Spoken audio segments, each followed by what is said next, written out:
To make switching to the new Boost Mobile risk-free, we're offering a 30-day money-back guarantee. So why wouldn't you switch from Verizon or T-Mobile? Because you have nothing to lose. Boost Mobile is offering a 30-day money-back guarantee. No, I asked why wouldn't you switch from Verizon or T-Mobile? Oh. Wouldn't.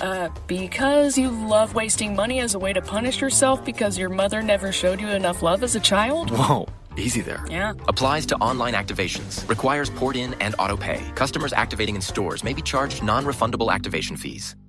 Will full coverage make me look cakey? Is my undertone neutral or is it cool? We get it. Finding the right foundation is hard. But with Il Makiage, it's easy to find your perfect match online. Customized for your unique skin tone and coverage needs. Plus, with Try Before You Buy, you can try your full size at home for 14 days. With over 600,000 five-star reviews, this best-selling foundation is going viral for a reason. Take the Power Match quiz now at ilmakiage.com/quiz. ILMAKIAGE.com/quiz.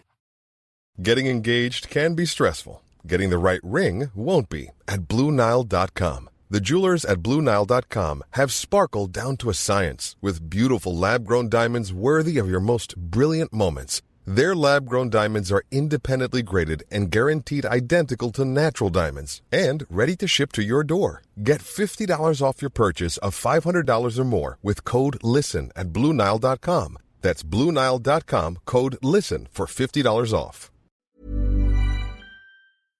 Over the Moon. I'm Jason Horton. I'm Rebecca Lieb. And this is Ghost Town.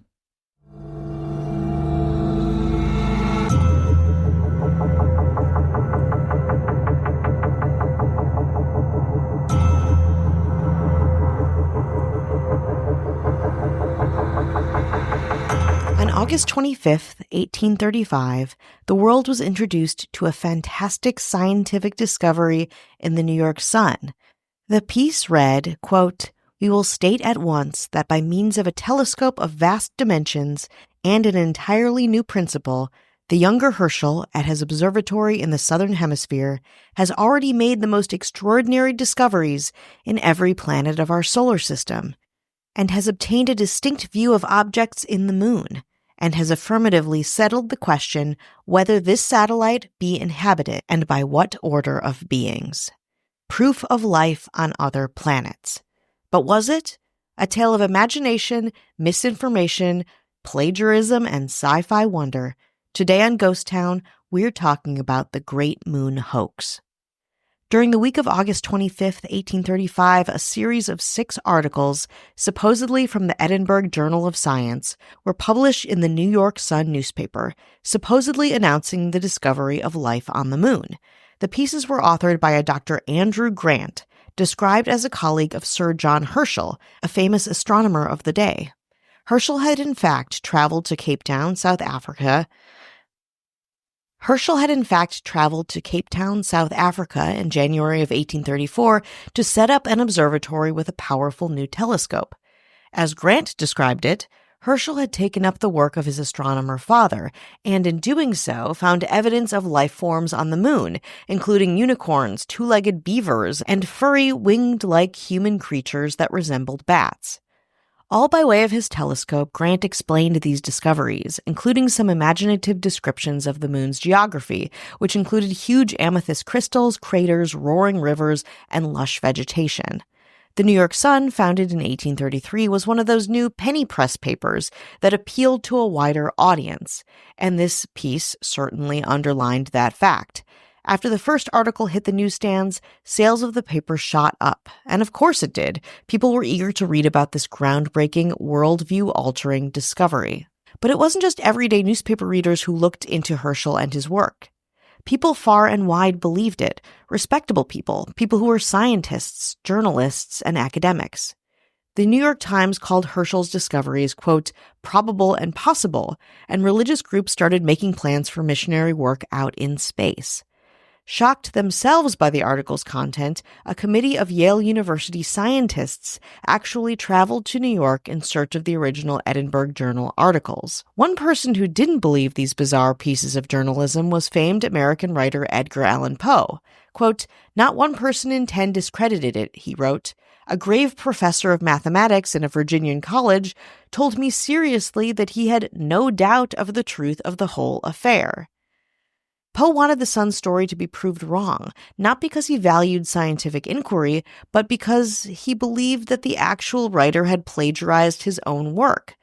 Quote, "The unparalleled adventure of one Hans Pfaall and Hans Pfaall, a tale, was published in the Southern Literary Messenger earlier that year and bore a strikingly similar line of messaging about moon exploration.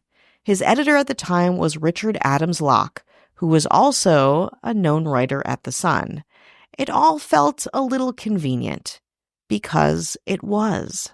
In general, the Sun employees were floored by the article's responses from all types of people over a wide range of communities, because it really was a hoax, a piece of satire written by them for purely entertainment purposes.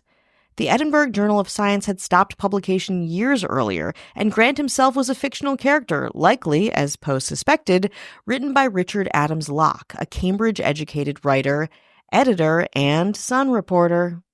So when the Yale University scientists actually came to the Sun looking for the original Edinburgh documents, Sun employees sent them back and forth between the printing and editorial offices, hoping to discourage them, which worked, and the scientists returned to New Haven extremely confused.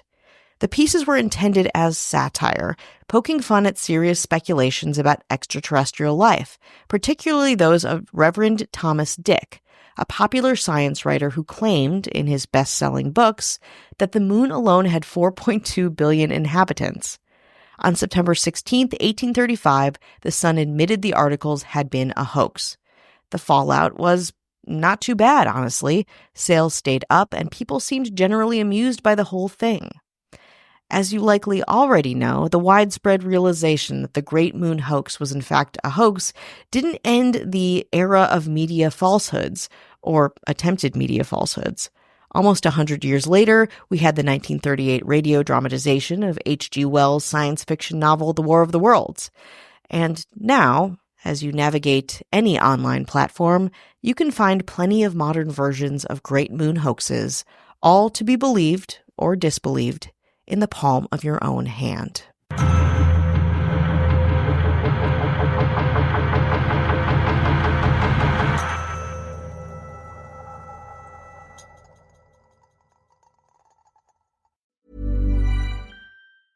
Will full coverage make me look cakey? Is my undertone neutral or is it cool? We get it. Finding the right foundation is hard. But with Il Maquillage, it's easy to find your perfect match online, customized for your unique skin tone and coverage needs. Plus, with Try Before You Buy, you can try your full size at home for 14 days. With over 600,000 five-star reviews, this best-selling foundation is going viral for a reason. Take the Power Match quiz now at ilmaquillage.com/quiz. ILMAKIAGE.com/quiz. If you haven't noticed, it's winter, and now more than ever, I'm in need of a little treat. That's why I joined First Leaf, a wine club that delivers my favorite types of wine right to my door. Because there's really no better treat than a glass of delicious red, white, or rosé. So go ahead and treat yourself to world-class wines from First Leaf. Go to tryfirstleaf.com/winter to get your first 6 bottles for just $44.95 with free shipping. That's tryfirstleaf.com/winter.